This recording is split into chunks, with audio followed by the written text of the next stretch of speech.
Hey everybody, Jeremy Weiss here with Weiss Tech Hockey, and in this video I wanted to show you a really good timing drill for youngsters when you're introducing passing and timing concepts. So this is controlled skating breakout, and like I said, this is a great one to introduce the concept of multiple receiving zones, timing your skating so that you're in the receiving zone at the proper time.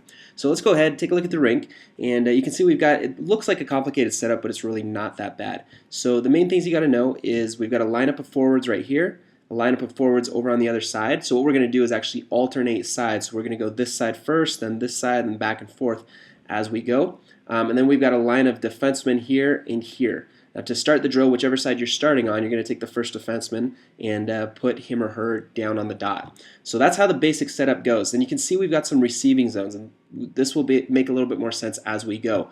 But you've got your receiving zone 1, receiving zone 2, receiving zone 3, and receiving zone 4. Now this drill can be run as a half ice drill with a little bit of modifications, but in this version we're going to show it as a full ice drill because there are some additional variations and options at the end that I want to point out. So let's go ahead and show you how this works. To start the drill, we're going to have the first forward in line make a pass down to the defenseman. Okay, and as this defenseman receives the puck, he or she is going to pivot away from the middle of the ice, so pivot towards the boards and begin skating back down behind the net. Now, as this is happening, the first forward in line who made that pass is going to be executing what I call controlled skating. So he or she isn't just going to go, full blown swing through, regardless of whether the defenseman is ready or has control of the puck. You're going to time your skating off of the defenseman's skating, and what you want to do is be in the receiving zone 1 when this defenseman is ready to make the pass. So basically you want to be slightly behind that defenseman. Generally speaking, this is going to be like the role of the centerman, at least for the first 2 receiving zones. And my general rule for the centerman is you always want to be able to see the defenseman's numbers on the back of the jersey. So that's going to basically allow you to have the proper timing. So forward's going to skate down, time it out so that he or she arrives in that receiving zone for a possible pass when the defenseman is in proper position to make that pass. Okay? Then, assuming the defenseman doesn't make the pass, so what you're going to do as a coach is you're going to designate which receiving zone you want the pass to be made in. That's how you're going to start the drill. Then as the players get more accustomed to the drill and they get good at performing all these executions, then at that point you're going to go and you'll open up the options and let the defenseman make the decision on which receiving zone. So after that, the defenseman is going to continue on behind the net, and the forward is going to continue on in front of the net, timing his skating so that he or she arrives in the second receiving zone on time when the defenseman's ready to make the pass. So again, slightly behind the defenseman so it's a proper passing angle. Okay. Now we're going to assume that the defenseman doesn't make the pass there either, and at this point, if you don't get the pass here, you got to explode to the third receiving zone because now you're slightly behind the play. So you're going to explode up to the third receiving zone, present yourself as an option. Now I like to make sure that my forwards do an inside reverse pivot during this, and basically what that means is you're going to keep your eye on the puck. So you want to be able to open yourself up so that defenseman can make a pass at any point along that pivot, and you're not going to be surprised by it coming. So that's the third option, third receiving zone. And then if the forward doesn't get the puck there, then he or she will cut into the middle.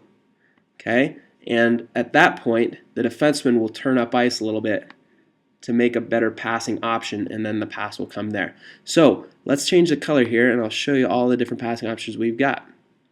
So you got your passing option 1, right? Passing option 2. Now these lines are going to get overlapping and look a little complicated, but that's all right. Passing option 3, and then the defenseman turns up ice for a passing option 4. Okay? Now, at whatever point the forward receives the puck, and this isn't going to be an exact game simulation, obviously, receiving it on this side of the net is probably a little more risky than I would like in a game, but the concept is to instill the idea of controlled skating for your forwards. So at whatever point that the forward receives the pass, he or she will turn up ice, and at this variation it's just a 1-on-0. Okay. Now there are other more complex variations that you can add a few more players and create a 2-on-1 or a 2-on-0 or add defensemen later on, which I'll show you right now. But for this initial variation, the main magic, the main things you're working on is happening down here. So that's the controlled skating. presenting yourselves as multiple options. So if you don't receive it in the first receiving zone, that's fine. The play is not broken. You continue the second receiving zone, then the third, then the fourth. The same concept happens in the neutral zone for regroups. So let me show you a quick variation of this that can come in handy. We'll go like this, put a couple defensemen down.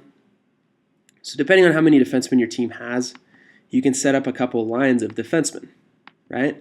And basically set it up so that the defensemen are timing it off of the forward's breakout. So as it looks like the forward is about to receive the puck and move up ice, then the defenseman will pop out, close the gap, and then back up and play it a one-on-one.